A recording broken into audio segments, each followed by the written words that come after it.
Channel 7. Now, if you want to get in touch with the show, we're at The Daily Rundown on Twitter. That's the squiggle, The Daily Rundown on Twitter. Or you can email dailyrundown@thatstv.com, and you could have your something to say. Which brings me on to Wendy. It's your chance to have your midweek something to say. Well, thank you very much. Now, I've decided to take up the very topical topic of Europe. I know there's been a lot of talk about Europe.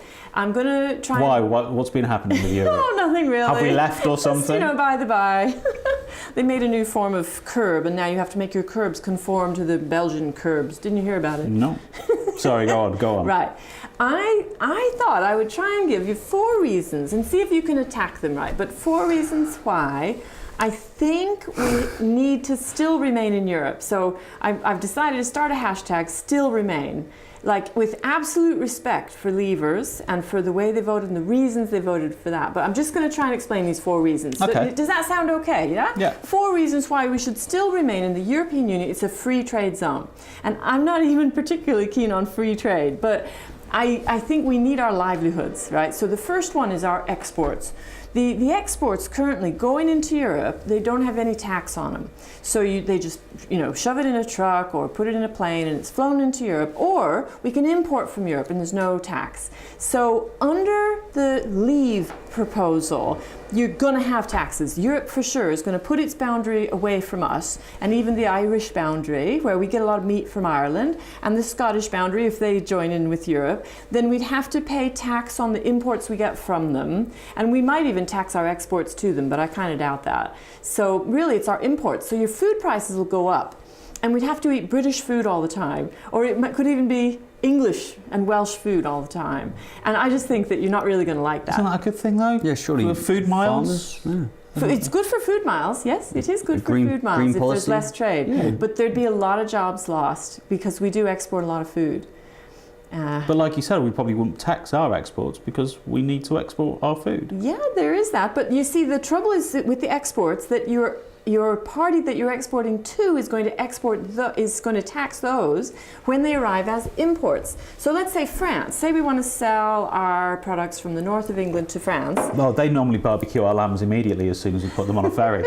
We They just set fire to the truck. We can't sell meat to France. We No. struggle to sell meat abroad, really.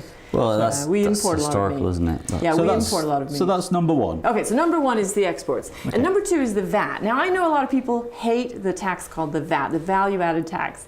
And I'm not going to explain all the details of value-added tax, but I actually think that we shouldn't disrupt that system right now. If you had a 10-year plan to get rid of that would be great. And that's the Greens' idea. But you cannot get rid of it in the short term. You can't just do that. So I hate to tell you this, but I actually think, and I study the politics, I think that they're all pretending to agree with leave, and they're not actually going to leave. It's going to be at least 7 to 9 years away. And that is why the European Union just appointed one of our ambassadors. So is VAT to a major European post. thing?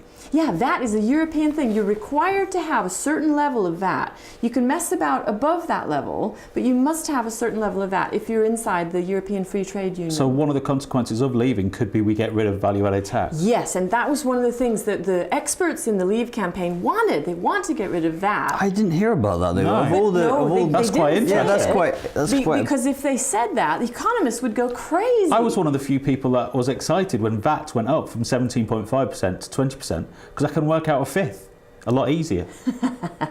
It's a lot easier. So Yeah, that's your second But thing. I think we should stay on the VAT, and I think we will. If we cut out VAT from the budget, they'd have to raise some other taxes. Somewhere else. So income tax, property tax, they would have to compensate, and you're not going to like that. Number 3? Okay, the third one is standards. Now, you think that, regulations about standards for labeling, for hazardous chemicals. When a hazardous chemical comes over the channel, in the channel tunnel, it's managed. The little signs on the outside of the truck are all under European standards. And British-based scholars collaborate to collect data about each new chemical. And there's new chemicals every time. Fracking uses 130 chemicals, and they're all hazardous and toxic. Fracking's awful. But it needs to be labeled and registered, and every chemical is recorded according to its eligibility for certain kinds of uses.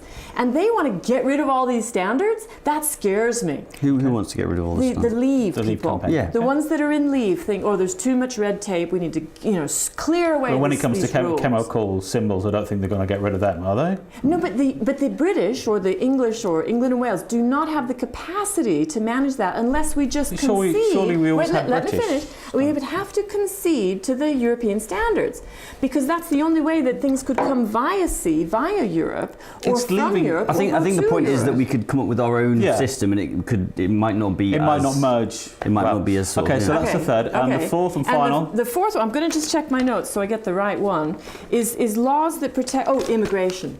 No, immigration. So now a lot of people think we need to have less immigrants. So I have a couple of slides on this. Jack's going to show the slides. So these humps over time show a huge rise in students. These are students. It says there are 250,000 students. This is the same thing but going back to 1991. So the green line is the students and the purple line is not students. Okay. And the purple line, no, purple is students, 40,000 from the EU, and then the green line is the non-EU, which is running around about between 100 and 150,000 people per year, and they're allowed to bring their families during their temporary visit. Now, I would like to point out, and it's not special pleading, it's not because I work in education, but it's because I care about this whole issue about the mixing of migrants and the way British people, I think, are starting to call themselves indigenous, which is a laugh, right? Because they're Irish, We're Welsh. a Mongol nation. Yeah. A wonderful Yeah. Mongol nation. Yeah, and I'm Scottish in my blood, but I don't feel very Scottish because I'm a mongrel, I'm American, etc. But what's worrying me is I think nearly half of the migrants that we're so worried about are students, and they're paying fees. So if you multiply the fee, which has gone up every year, they've privatized higher education, the downfall in those trends, where it went down in 2011, was when they instituted fees in colleges. The colleges stopped getting overseas people, for the age 16, Yeah. 17, 18. But the universities took up that and really increased the I used to go number to of Manchester students. University. They loved Well, that's the thing, immigrant surely- students 'cause they got all Overseas the, yeah, students. they, It'd be more Yeah. expensive All the fees. without the foreign students coming in. Yeah. It'd be even more expensive because they pay a premium. The British would have to pay more. Yeah. Okay. I mean, an example is somebody paying $18,000 a year for an MBA, and the British person would only be, or British or European, would only be paying about $6,000. Four good reasons there. Thank you What for do your you think something of to it? say. Are you it was convinced? good. I didn't know about the VAT. I'm going to investigate that. That's I kind of interesting. like the idea of getting rid of that. So Yeah. maybe we should just leave as soon as possible. Yeah. You can't. AJ, let's have your something to say. A slightly Right. curtailed one, sadly. Yes, no, that's fine. I'll be brief and quick. Anti-vaxxers, basically 18 years ago, there was this gentleman called Andrew Wakefield who released a paper in 1998 which said that there was a link between the MMR vaccine, mumps, measles and rubella. Yeah, said it the wrong way around, but yeah. And mumps and autism, so people shouldn't get that. So in 1998, people stopped giving their kids those vaccines. And now those kids are grown up and they're going to festivals. So they're going to festivals, and in this year alone, we've had 234 cases between January and June of measles. Measles had almost that's died out. terrible. Well, at Completely. Glastonbury this year, there were 16 cases of measles. I've even heard of some people backstage getting the measles Yeah. and some pop stars. This is ridiculous, isn't it? Well, yeah, I mean, if one person has measles, 90% of the people around them will catch measles if they haven't been vaccinated. Now, I'm going to Edinburgh Fringe Festival next week, and there are over 50,000 performers there and over 6,000 performances, I think. If any of you 18-year-olds aren't vaccinated, I am, but if you're not, don't come to my show. Just stay away and sneeze on somebody else. Laugh in other directions than the performers. You scare me. Go to your doctor and get jabbed several times with a pointy needle and get that MMR jab because you need it and it's important to save the planet. I love the fact that on the verge of you promoting your Edinburgh Festival show, you're also at the moment just going, if you've got measles, if you've never been back, Just don't come. don't even bloody turn up. Yeah, and then I can say those low numbers were all based on me discouraging people from coming. So if you have a good Edinburgh, that means you don't get the measles. Yeah, I don't and get you get lots of I people don't get the coming measles, to see you. and the people who come and see me aren't little disease vectors.